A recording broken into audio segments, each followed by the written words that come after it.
Türkiye istehsalı olub Silver firmasına məxsus bir toz soranı satışa çıxartdıq. İndi onun tanıtımını edəcəm. 1200 watt gücündə gördüyünüz 1, 2, 3 başlığı, fərqli başlıqları, şotku ilə olan. Bunun əsas özəlliyini deyim.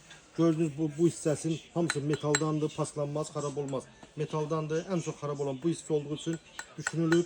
Silver firması deyəndə bax belə şeyler düşünür. Ona görə hər kəsin bəyəndiyi, seçdiyi bir firmadır. Əlavə gördüğünüz filtri var və gördüğünüz kimi bərkitmək üçün, divara bərkitmək üçün başlığı var.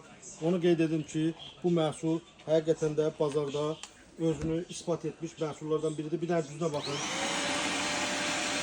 Rahat edə bilərsiniz. 6 ay, ayda 20 manat ödəməklə tək şəxsiyyət vəsiqəsi ilə Manatolya dükanından kredilə əldə edə bilərsən. Pulsuz ünvana çatdırılmasını edərik. Tələs bu fürsətdən yararlan. Gəldin, aldın, gəlmədin, qaldın.